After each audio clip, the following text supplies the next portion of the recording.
Welcome to Discussions with the Writer Fred here on Black Video News right here in San Antonio, Texas.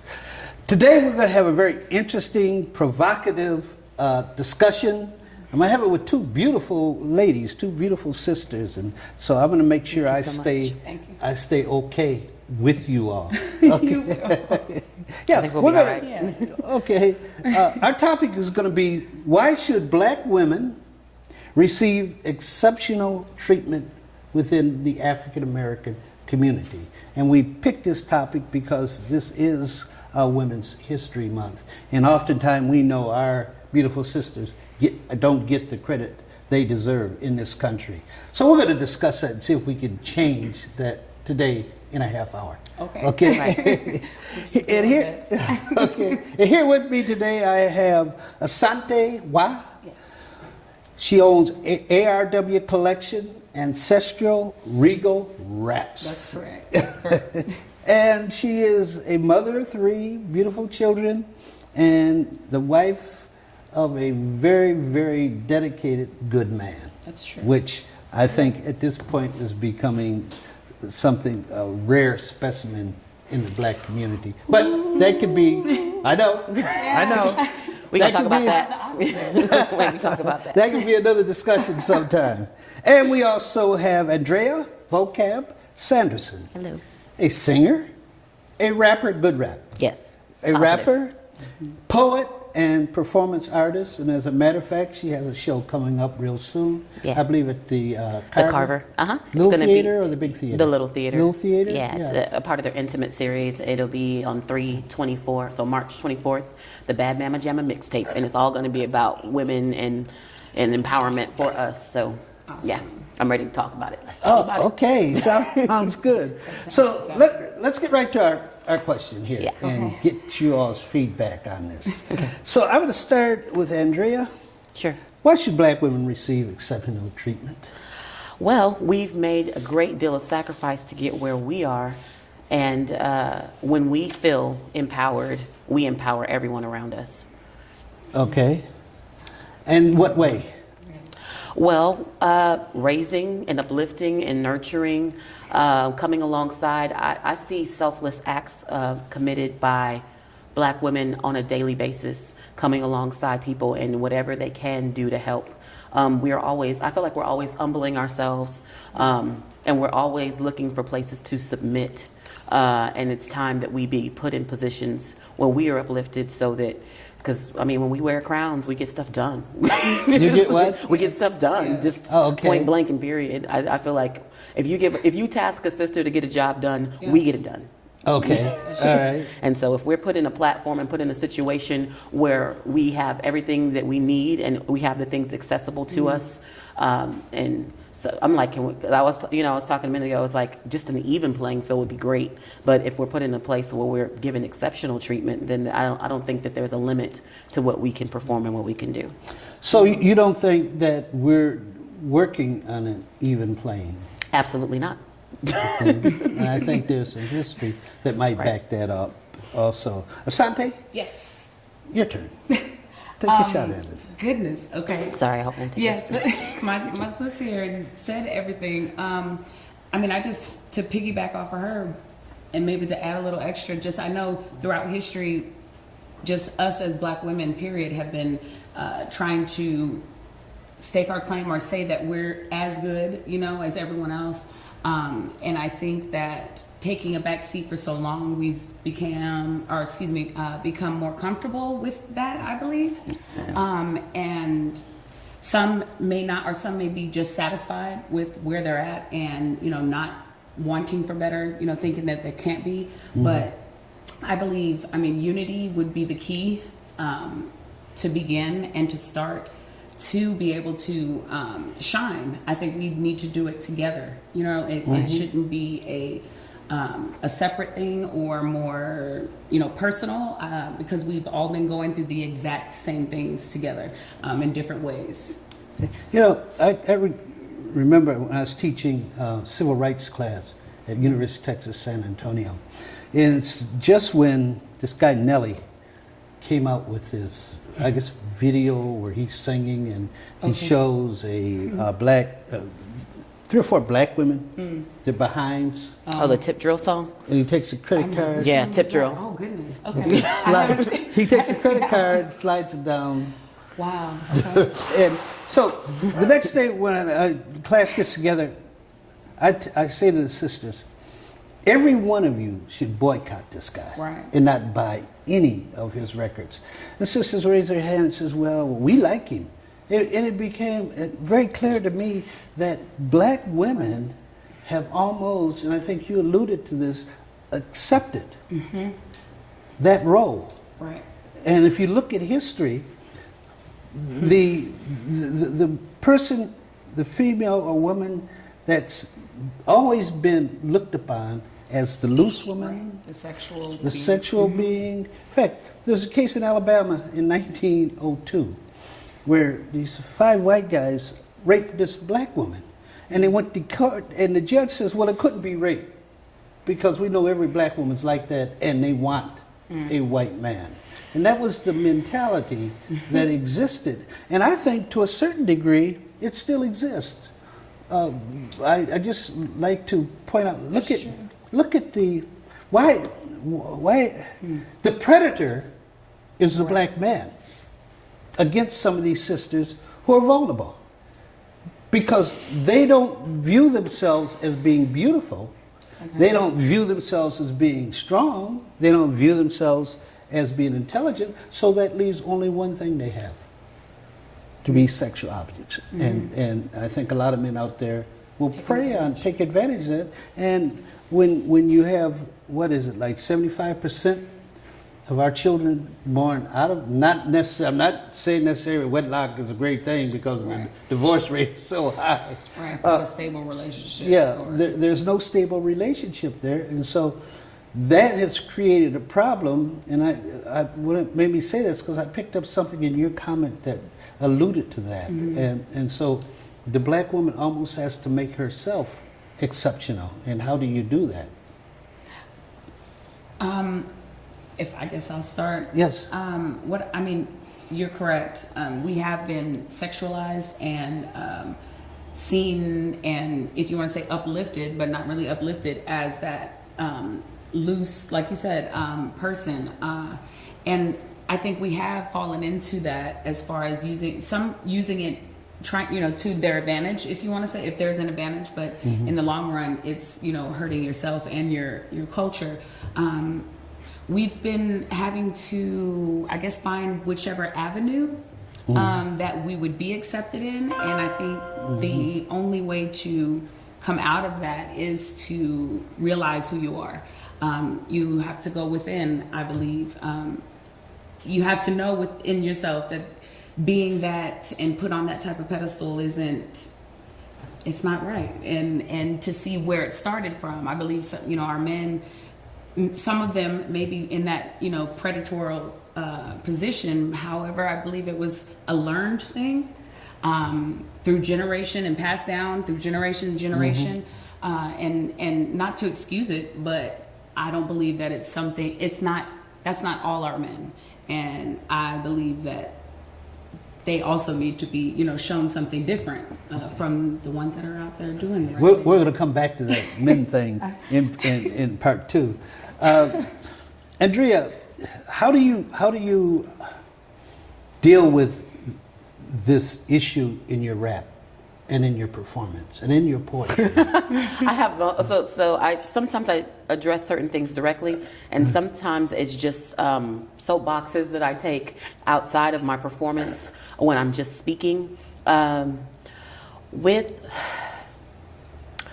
Black women are coveted for our assets and our body parts, but they don't want the total woman from head to toe, inside and out. And so you have people buying it, implanting it, injecting it. Melanin is sold. And the people, they can tan themselves and do everything to themselves to look like us, but they don't want to give us the glory. And so it's rough. And we know it. We walk around knowing it. We walk around dealing with it. And I have turned as of more recently, to my sisters for friendship. I am a heterosexual African American woman, but I know plenty of women who they've just abandoned the whole idea of and given up on the idea of having to deal with the opposite sex, and they're like, I'm gonna do me, and I'll be with a woman, and so when you think of the trauma that is sustained by women, and if we are not healing, we are not dealing with those issues, then we can't even figure out how to interact with each other. We can't, and we're so stuck on trying to figure out what our role is, struggling just to get to a place of equal, and it starts within our community. If we can stop arguing and stop bickering with each other and start getting along with each other, then we can turn outward and be able to deal with whomever of any other ethnicity and any other culture. And so that's real. Yeah. Well, I think it's something that there's a history of this. And I found it interesting. An exceptional woman, I think everyone would agree, is Michelle Obama. Yes. What did they do as soon as Michelle Obama got in the White House? They gave a scandal. And what was Olivia, I think her name was Olivia Pope. She was a kept woman. Fits back into the category that they set up for black women. Right. Empire. It sure does. Empire. Where they give us empire. What's her, Cookie, is that her name? Right. I think Cookie. I remember one episode where she was arguing with this woman about her husband. And she turned to walk away and she says, and I tell you what, honey, you don't have this. She turned and popped her butt. And I said, look at what they're doing. You know, they're doing this deliberately because they want you all to stay away from Michelle Obama and concentrate more on that image and that perception. So we're going to take a short break here, and when we come back, I want to throw the real question at you all. What are black men doing to treat you exceptional? Okay. 40% of food in America is never eaten. Marie, you have prediabetes. Prediabetes? I don't have time to eat right or exercise. I'm a busy mom. Oh, you're a busy mom. Yeah. This is great news. Busy moms never get prediabetes. Wait, what? Let me just... Yeah, this is all the people at risk for prediabetes, and way over here, busy moms. No?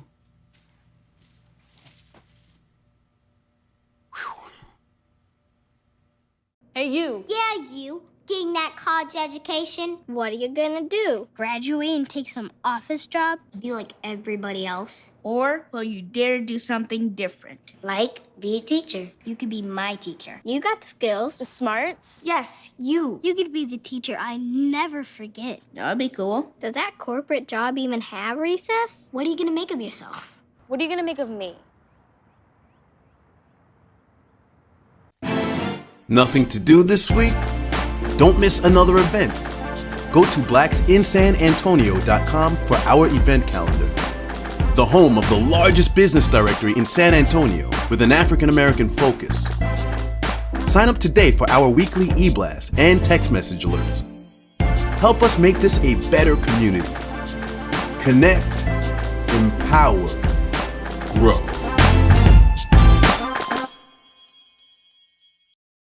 Welcome back to Discussions with the Writer Fred and my two beautiful guests I have here with me today. We're going to talk about the relationship black men to black women. And I'll just throw out a little of my opinion, and then you all can come back at me. Okay. I think if there is a reason that our women are not being treated exceptional, the black man has a lot to do with it. And I'll be honest with you, I have a daughter 25 years old. I feel sorry for her because she's gotten her master's degree and doing well. But a bunch of jerks out there. Slim pickings. Yeah, she says, Dad, what can I do? And I'm not about yet to tell her to go over to the other race, not yet. But anyway, can you all address that issue, please? You want to go or you want me to go?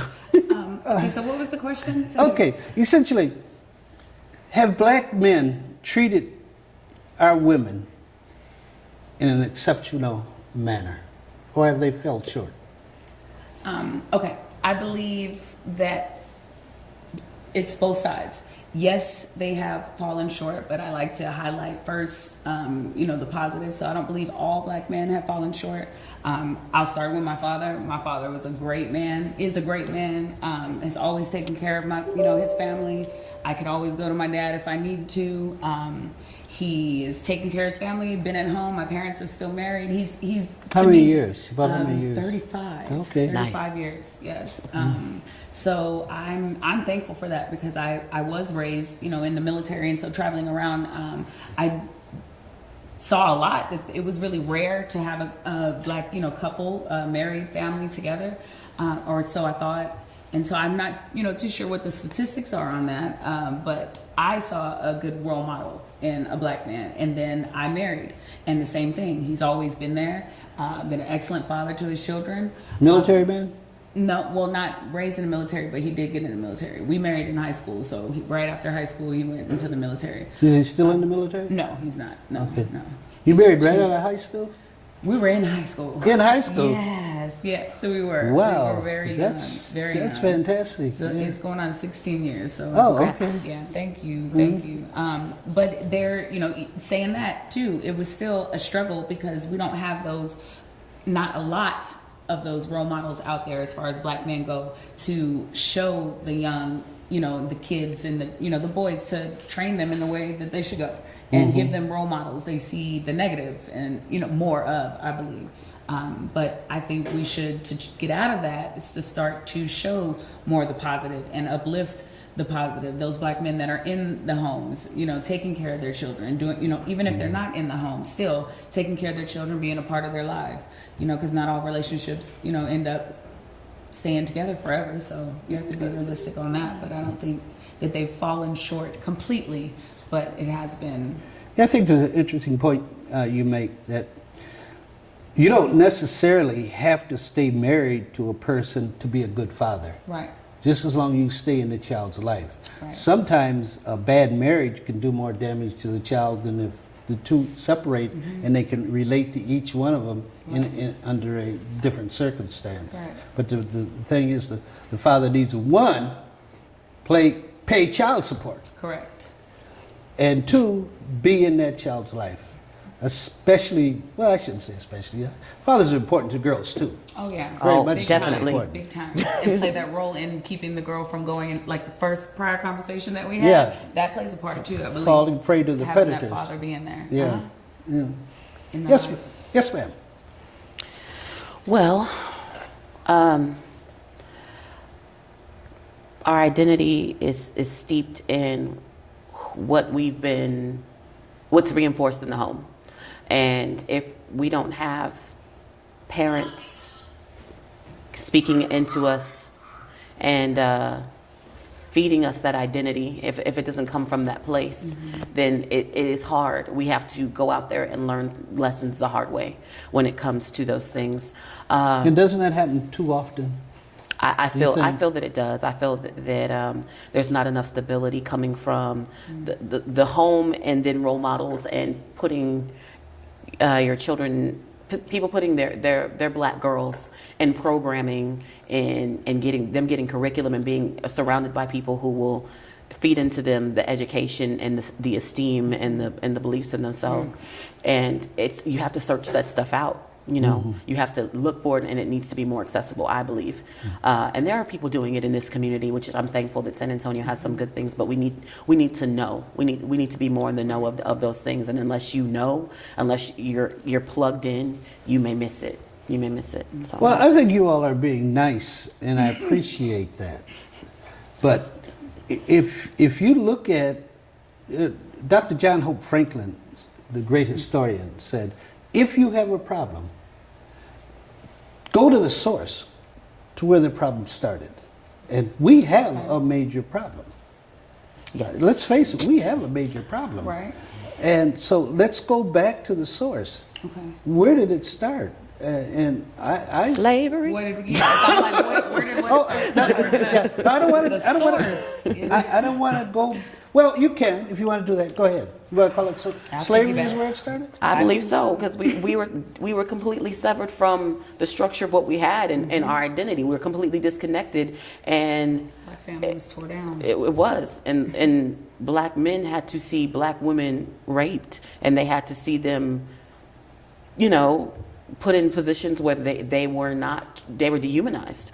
And I think in my friendships, I get great treatment from the black man. But when it comes to my dating relationships, and his brothers, they come in with I wake up, I got 5 good morning queen texts from different dudes, and I'm like, you're calling me queen, but really you just want sex. Okay. Your bottom line you recognize is... that? You recognize that? Yeah, Okay. I do. Yeah. So I think if we could treat all women that same way, and some brothers, they value their mother and their sisters, but outside of that, they feel that it may be a come up just to not even be with black women. Like they with us while they in the struggle, but once they get to a certain level and a place of clout, then they're like, and now I'm gonna go get my Kim K. That's also What's Kim K? Kim Kardashian. Yeah. Okay. I'm gonna go. I've gotten to a certain level, so I don't need to be with the black woman anymore. It looks better if I have a woman that's not black on my arm, but I'll make sure she has the body that a black woman will have, but I won't be with the sister. So you think that's a reality? I think that's a definite reality. Asante, you feel the same way? Of course, you're not in that situation. Right. You're fortunate. But I do see that. I see that a lot. And, like what she said, when you get, in a place of, higher stature, in the community or whatnot, sometimes you do feel like either of the other race or just super light skin, like don't want to be with the sister that has a lot of melanin. I'm not.